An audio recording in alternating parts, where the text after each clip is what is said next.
लहर की मार।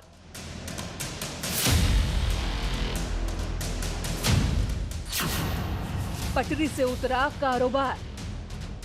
पिछले ही कार्यकाल में कोरोना का जो बीमारी आई थी, महामारी आई थी, उससे व्यापारी लॉकडाउन से बहुत ही परेशान था। किसी हद तक व्यापारी ने उबरने की कोशिश करी, भरपूर मेहनत करी। उसके बाद व्यापारी कुछ उबरना शुरू ही हुआ था, तब तक कोरोना की दूसरी लहर आ गई और ये लहर उससे भी भयानक थी, जिसकी वजह से लॉकडाउन गवर्नमेंट को करना पड़ा। और आज की डेट में जो व्यापार थोड़ा भी उठा था, वो व्यापार पूरा चौपट हो चुका है। कोरोना काल में कारोबार डूबा।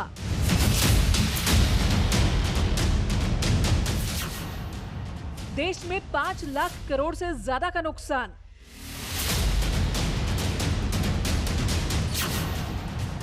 आठ करोड़ कारोबारियों की टूटी कमर।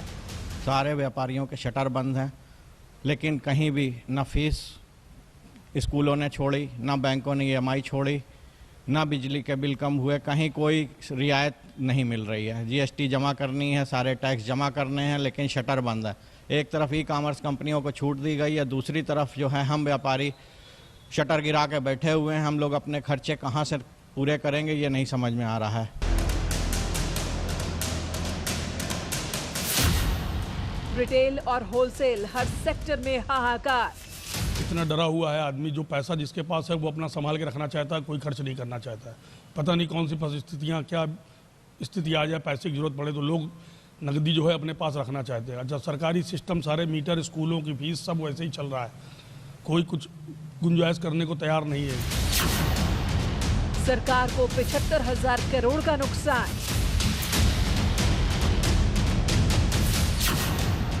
छोटे कारोबारियों की उजड़ी दुनिया।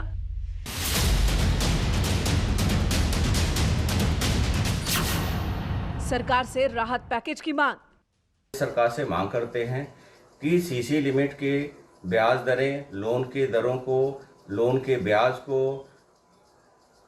3 महीने के लिए कम से कम टाल दिया जाए और काम धंधों को पुनर्जीवित करने के लिए विशेष वित्तीय पैकेज की घोषणा की जाए।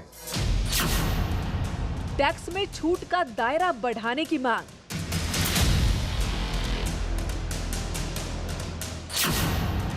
कब और कैसे पार होगी घाटे की नैया?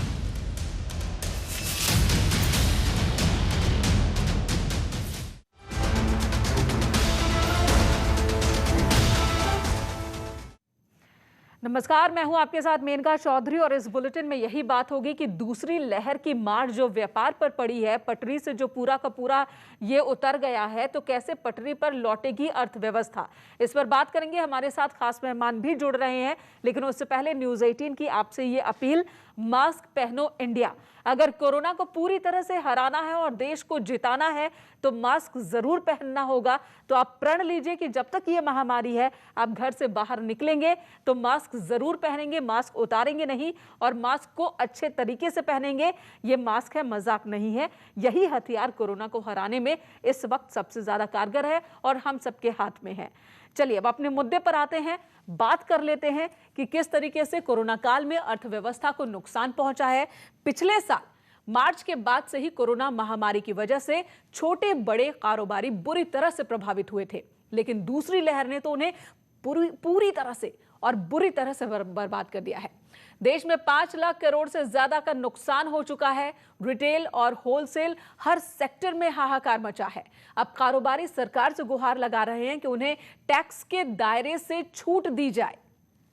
और इस वक्त हमारे साथ मेहमानों का एक पैनल मौजूद है। हमारे साथ जुड़ चुके हैं संजय गुप्ता, जो कि अध्यक्ष हैं आदर्श व्यापार मंडल उत्तर प्रदेश, और हमारे साथ विपिन कुमार मल्हान जी भी जुड़ चुके हैं, जो कि अध्यक्ष है नोएडा व्यापारी मंडल संघ के।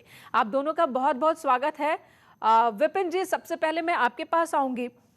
मीटिंग चल रही है, GST काउंसिल की मीटिंग चल रही है, कितनी उम्मीद है? क्योंकि हम पहली लहर से अभी उबर ही रहे थे, अर्थव्यवस्था जो बेपटरी हो गई थी, पटरी पर लौट ही रही थी कि दूसरी लहर की मार।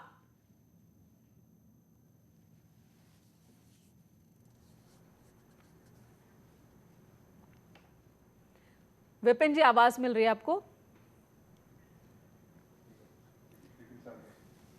विपिन जी को आवाज नहीं मिल रही है। संजय गुप्ता जी के पास चलते हैं। संजय गुप्ता, अगर आपको आवाज मिल रही है, न्यूज़ 18 पर स्वागत है आपका, और आपसे यही जानना चाहेंगे कि कितनी उम्मीदें हैं जीएसटी काउंसिल की जो मीटिंग चल रही है उससे, और कितना नुकसान दूसरी लहर ने पहुंचाया है व्यापार को। देखिए, जीएसटी काउंसिल की जो आज मीटिंग चल रही है, हम लोग ये अपेक्षा कर रहे हैं कि जीएसटी काउंसिल देश के व्यापारियों की समस्याओं को समझेंगी और साथ ही साथ जो लोग कोविड से पीड़ित हैं या कोविड से प्रभावित हैं उनकी समस्याओं को भी समझेंगे। ऐसी स्थिति में जितने भी अस्पताल के उपकरण हैं और जितनी भी दवाइयां हैं उन सब पे जीएसटी के रेट घटाएंगे, इसकी हम लोग आज अपेक्षा कर रहे हैं। व्यापारियों के ऊपर जो जीएसटी की पेनाल्टीज है, लेट फीस वगैरह है, ब्याज है, इसको कोविड के चलते वो माफ करेंगे, इसकी हम लोग उम्मीद कर रहे हैं। और जितने भी रिटर्न्स हैं उसकी डेट को बढ़ाने की बात करेंगे। आज हम लोग ऐसी अपेक्षा कर रहे हैं। जो आपने बात कही कितना नुकसान हुआ, तो यदि हम इसको देखें तो पूरे देश में 10 नील का व्यापार पिछले 50 दिन में प्रभावित हुआ है। 10 नील का, और 50 खरब रुपए का व्यापार प्रभावित हुआ है उत्तर प्रदेश रुपए में। और अगर राजधानी लखनऊ की बात करें तो 7 खरब रुपए का व्यापार प्रभावित हुआ है पिछले 50 दिनों में प्रदेश में, लखनऊ में।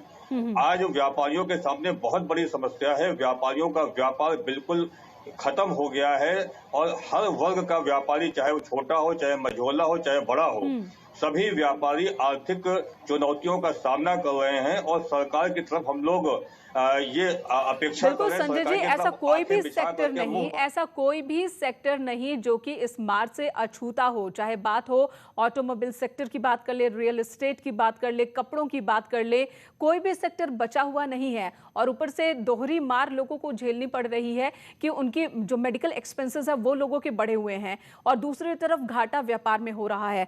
तो ऐसे में अगर हम पहली लहर के बाद जिस तरह का आर्थिक पैकेज लाया गया था सरकार की ओर से, जिस तरह की मदद की बात कही गई थी और पहुंचाई जा रही थी, क्या उसी तरह की मदद काफी होगी या उससे और आगे बढ़कर कुछ और बड़े कदम उठाने की जरूरत होगी? देखिए, पिछली बार वित्त मंत्री जी ने जो 20 लाख करोड़ रुपए के पैकेज की घोषणा की थी, वो पैकेज एक तरीके से छलावा था। उस पैकेज में वास्तव में देखा जाए तो कुछ भी नहीं था, वो आंकड़ेबाजी थी। और व्यापारियों को, कुछ जो बड़े व्यापारी थे जिनके सिविल वगैरह ठीक थे, जिनको कोई परेशानी नहीं थी, जिनकी सिक्योरिटी ऑलरेडी बैंक में लगी हुई थी, उनको कुछ फायदा मिला और बाकी किसी को कोई लाभ नहीं मिला। हम लोग ये उम्मीद कर रहे हैं कि व्यापारियों के सामने इस समय बहुत बड़ी चुनौती है, और सरकार के पास ऐसा कोई मैकेनिज्म नहीं है अभी तक कि वो व्यापारियों की मदद कर पाए। तो हम लोग चाह रहे हैं कि व्यापारियों की मदद सरकार पूरी ताकत के साथ करे, और हमारे लिए एक पैकेज वास्तविक रूप से लेकर के आए। उसमें कोई धोखाधड़ी, कोई आंकड़ेबाजी, कोई बयानबाजी ना हो। सबसे पहला काम तो ये करे, बिजली के बिल 1 साल के लिए minimum charges, fix charges, sir charges जितने भी प्रकार के हैं, वो सारे चार्जेस 1 साल के लिए पूरी तरीके से माफ कर दे। Commercial house tax Sanjay Gupta ji, लेकिन ये भी देखना होगा कि क्या ये प्रैक्टिकल है? 1 साल के लिए पूरी तरह से बिजली बिल माफ कर देना, क्या ये प्रैक्टिकल है? क्योंकि इससे तो सरकार के ऊपर भी बोझ बहुत ज्यादा हो जाएगा। अकेले अगर हम उत्तर प्रदेश की ही बात करें तो यहाँ पर जो नुकसान का अनुमान लगाया गया है दूसरी लहर की वजह से 65,000 करोड़ रुपए का है। तो इस नुकसान की भरपाई जो करनी होगी वो किस तरह से मुमकिन हो सकेगी? अगर सब कुछ माफ करेंगे तो ये कैसे, मतलब प्रैक्टिकली ये पॉसिबल है क्या? जी बिल्कुल पॉसिबल है। देखिए, हमने आपसे विद्युत मूल्य छोड़ने की बात नहीं कही है। हमने बात ये कही है कि सरकार जो है फिक्स चार्जेस, मिनिमम चार्जेस और सर चार्जेस छोड़ दे। इसमें सरकार को बहुत ज्यादा दिक्कत नहीं होने वाली। दूसरी बात हमने कही, देखिए अगर सरकार हमको देना भी चाहती है, पिछले जो लॉकडाउन में बात हुई तो पीयूष गोयल जी से हम लोगों की वार्ता हुई, सरकार ने कई विषयों पर हम लोगों की सहमति जताई थी, लेकिन न सरकार के पास कोई ऐसा मैकेनिज्म है, न व्यापारियों के पास ऐसा कोई मैकेनिज्म है कि हम उनसे कुछ ले पाए। ठीक है। क्योंकि केवल प्रदेश में अगर देखेंगे तो 17 लाख व्यापारी रजिस्टर्ड हैं, और प्रदेश में 2 करोड़ व्यापारी व्यापार कर रहे हैं। तो अगर केवल रजिस्टर्ड व्यापारियों को हम सहायता देंगे तो बाकी लोगों को सहायता नहीं मिल पाएगी। ऐसी स्थिति में 2 ही तरीके हैं। कॉमर्शियल हाउस टैक्स हर व्यक्ति देता है, हर व्यापारी देता है। तो अगर 1 साल का कॉमर्शियल हाउस टैक्स छोड़ देंगे तो उससे निश्चित रूप से हर व्यापारी तक उनकी मदद पहुंच जाएगी। और दूसरी तरफ कॉमर्शियल बिजली का कनेक्शन, इससे सरकार को चिन्हित करने में आसानी होगी कौन व्यापारी है और कौन व्यापारी नहीं है। ये आप एक इम्पोर्टेंट बात कह रहे हैं। ठीक है, इंपॉर्टेंट बात कह रहे हैं। क्या ये बात आपने सरकार के सामने रखी, किस तरह का रिएक्शन आपको मिला, अगर रखी है तो ये भी हम आपसे जानेंगे। लेकिन इस वक्त हमारे साथ विपिन कुमार मल्हन जी भी जुड़ चुके हैं, जो कि अध्यक्ष है नोएडा व्यापारी संघ के। विपिन जी, स्वागत आपका न्यूज़ 18 पर। और अगर हम नोएडा की ही बात करें तो 9,000 करोड़ रुपए का घाटा नोएडा को हुआ है हर सेक्टर में, और नोएडा उत्तर प्रदेश का एक बहुत बड़ा कारोबारी हब है, और यहाँ पर नुकसान होना यानी कि पूरे के पूरे प्रदेश की अर्थव्यवस्था को जो चोट पहुंची है वो समझा जा सकता है। किस तरह की उम्मीद नोएडा के व्यापारी लगा रहे हैं, किस तरह की मदद मिल सकती है पूरे उत्तर प्रदेश को और नोएडा को?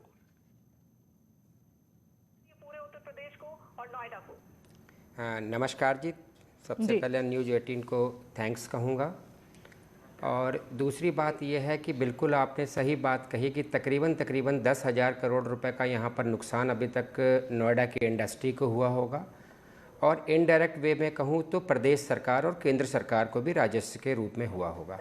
हमें बात ये समझनी पड़ेगी कि आज माहौल क्या है। प्रदेश सरकार ने बहुत अच्छा सोचा इंडस्ट्री के लिए कि इंडस्ट्री बंद नहीं करी, पर इंडस्ट्री बंद ना होते हुए भी आज देखा जाए तो कम से कम 50% इंडस्ट्री बंद है।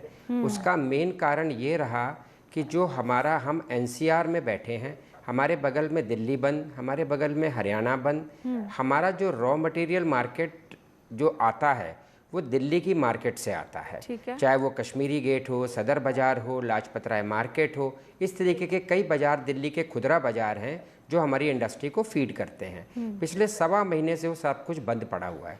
हमारे पास इंडस्ट्री में रॉ मटेरियल ख़त्म हो चुका है। दूसरी चीज़, जिस टाइम मार्च में होली आती है तो हिंदुस्तान में हमारा सबसे बड़ा त्यौहार उत्तर प्रदेश का है, तो हमारी तकरीबन 25 से 30% जो श्रमिक हैं वो अपने घर में होली के लिए जाते हैं, वो वापस नहीं आए जब तक कोरोना थोड़ा बहुत फैलना शुरू हो गया था। तीसरी चीज़, इन मीनवाइल कि पंचायत के चुनाव आ गए। पंचायत का चुनाव आप जानते ही हैं कि किस प्रकार का होता है। यहाँ से 25-30% वर्कर हमारा पंचायत चुनाव में चला गया। तब तक यहाँ पर कोरोना की सुमानी आ चुकी थी, बुरा हाल हो चुका था, तो उन्होंने बिल्कुल यहाँ पर आना नहीं सोचा। तीसरी चीज़, जो यहाँ के उद्योगपति थे जिनके परिवार में कोरोना हुआ, कोविड हुआ, तो उन लोगों को भी कहीं ना कहीं ऑक्सीजन मिलने की, यहाँ पर हॉस्पिटल में बेड मिलने की कमी देखी हमारे श्रमिकों ने, तो उसमें से भी 8-10% श्रमिक डर के मारे अपने घर चले गए। तो आज हमारे पास देखा जाए तो मात्र 30 से 35% यहाँ पर वर्कर हैं, और जब shortage of worker, raw material का ना मिलना, और फाइनल प्रोडक्ट हमारा दुकानों में ही बिकता है या शॉपिंग मॉल्स में बिकता है, बिल्कुल वो सारा कुछ बंद पड़ा हुआ है। तीसरा, ऑर्डर की कमी हो गई।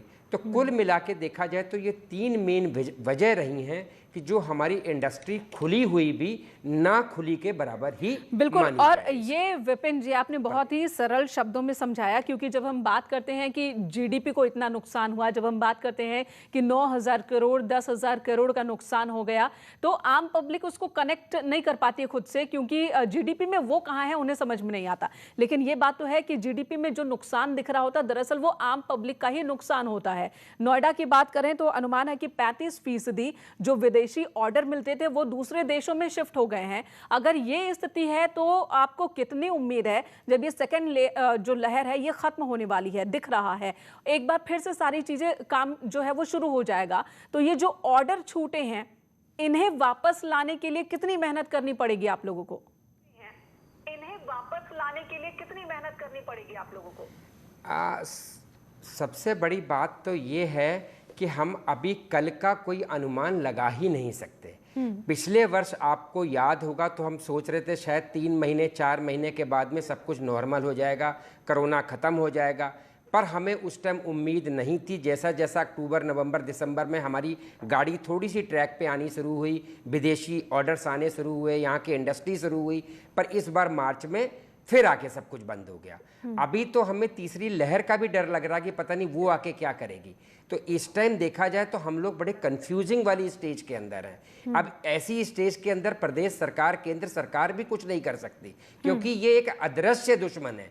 इसका कोई ऐसा नहीं है कि जो इमीडिएट ख़त्म हो जाएगा, और विदेशी सबसे पहले इस चीज़ से दूर रहते हैं। ये ऑर्डर्स हमारे दूसरी कंट्रीज़ के अंदर बांग्लादेश टाइप में जा रहे हैं, पर हाँ इतना मेरा मानना है कि हम लोग बड़े मेहनती लोग हैं। जिस दिन यहाँ पर सब कुछ ठीक हो जाएगा तो मुझे पूर्ण रूप से उम्मीद है कि विदेशी ऑर्डर भी आएंगे, हिंदुस्तान का कारोबार भी पूरा चमकेगा और दोबारा से एक बार अमन और चमन दोबारा यहाँ पर नजर। विपिन जी, आप उम्मीद जता रहे हैं और साथ ही आशंका भी जाहिर कर रहे हैं कि जो व्यापारी वर्ग है ये अभी भी डरा हुआ है, सहमा हुआ है कि कहीं तीसरी लहर ना आ जाए, क्योंकि पहली लहर ने पहले ही परेशान किया, दूसरी ने तो कमर ही तोड़ दिया है। 300 यूनिट नोएडा में अकेले ये माना जा रहा है कि लॉकडाउन की वजह से बंद हो गए 3000 यूनिट, जबकि यहाँ पर बंद करने का आदेश नहीं था, लेकिन अलग अलग वजहों से इतने यूनिट बंद पड़े हैं। तो ऐसे में इस वक्त आपको क्या उम्मीद है, क्या प्रैक्टिकली पॉसिबल है जो पटरी पर लौटाए, जो व्यापार संघ में डर है उस डर को भी कम करे, भरोसा जगाए व्यापारियों में, ऐसा क्या सरकार करे?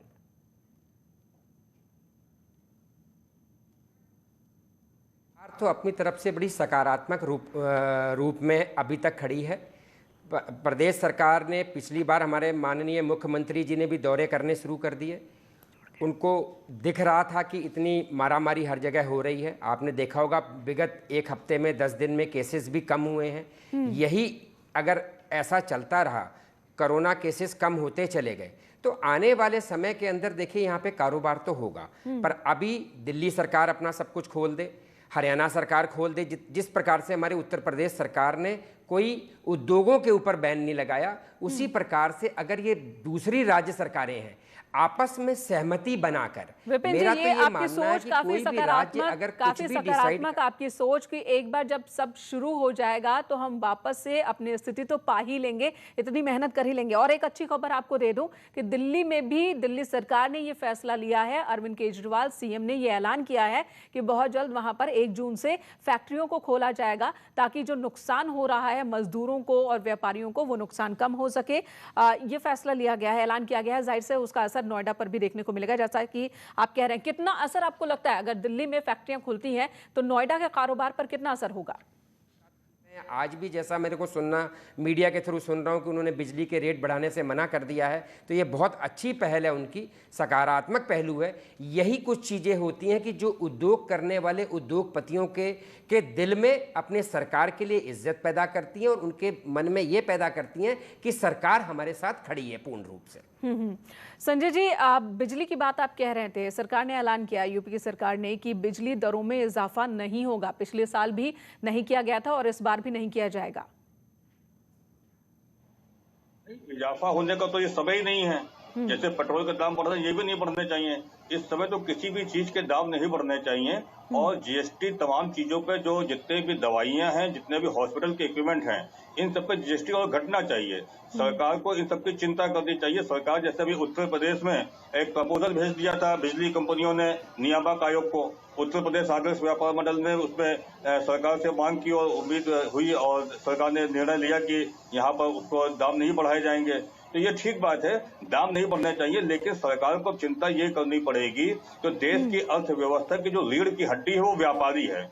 व्यापारियों के सामने कई समस्याएं हैं। मैं आपके चैनल के माध्यम से सबसे पहले वित्त मंत्री जी से, प्रधानमंत्री जी से ये मांग करना चाहूंगा कि 1 साल तक किसी भी व्यापारी और उद्योगपति का कोई भी अकाउंट एनपीए ना घोषित किया जाए, क्योंकि इस समय हम लोग किस्तें देने की पोजीशन में नहीं है। और अगर एनपीए अकाउंट हो जाएंगे, उनके एनपीए घोषित हो जाएंगे, तो हमें अपनी जो प्रॉपर्टी सिक्योरिटी में लगी हुई है उसको बचाने की बहुत बड़ी समस्या है कि हम उसको बचाने की स्थिति में नहीं हो, हम लोग बिल्कुल खुदकुशी के कगार पे आ जाएंगे। बिल्कुल, तो ऐसा कुछ करना होगा जिसका असर तुरंत दिखे, दूरगामी भी हो असर और तुरंत भी असर दिखे। ऐसे कदमों की जरूरत है, आप ये कह रहे हैं। संजय जी, अगर बहुत संक्षेप में मैं आपसे पूछूं कि प्रैक्टिकली बताइए वो 3 फैक्टर जिस पर हम काम करें, हमारी सरकार काम करे, केंद्र और राज्य मिलकर, तो फिर व्यापार, जो अर्थव्यवस्था चौपट होती नजर आ रही है, उससे तुरंत कोई इंजेक्शन, वैक्सीन सा लगे। देखिए, सबसे पहला काम तो यही करना पड़ेगा कि उद्योग को और व्यापार को एक वित्तीय पैकेज दिया जाए, जिसके माध्यम से व्यापारी अपनी पूंजी, क्रियाशील पूंजी को आगे बढ़ा सके। क्योंकि हमारे सामने समस्या ये है कि आमदनी बंद हो गई है, खर्चे लगातार चल रहे हैं। जो व्यापारियों के पास अपनी जमा पूंजी थी वो पूंजी भी खत्म हो गई है। और ऐसी स्थिति में यदि सरकार हमको कोई वित्तीय पैकेज देती है जिसमें कोई आंकड़ेबाजी नहीं हो, मैं बार बार कह रहा तो हूं, जो बात तो मुझे निश्चित समझ रूप में से आई व्यापारियों आपसे और की विपिन मदद जी से बात करके, एक तो वित्तीय पैकेज की बात आप कह रहे हैं और दूसरा कि जो टैक्स है उसमें रियायत दी जाए और बिजली जो बेस प्राइस है उसे माफ किया जाए। अगर ये 3 कदम उठाए जाते हैं तुरंत तो इससे लाभ मिल सकता है, अर्थव्यवस्था को एक सपोर्ट मिल सकता है। जो व्यापारी हैं उनमें भी भरोसा जगेगा, फिर आगे की लड़ाई तो वो लड़ ही लेंगे। आप दोनों का बहुत बहुत धन्यवाद न्यूज़ 18 से जुड़ने के लिए। जीएसटी काउंसिल की मीटिंग चल रही है, क्या निकलता है, किस तरह का रास्ता बनाया जाता है अर्थव्यवस्था को पटरी पर लाने के लिए, उस पर निगाह हमारी बनी रहेगी। एक छोटे से ब्रेक के लिए रुकते हैं, खबरों का सिलसिला जारी है।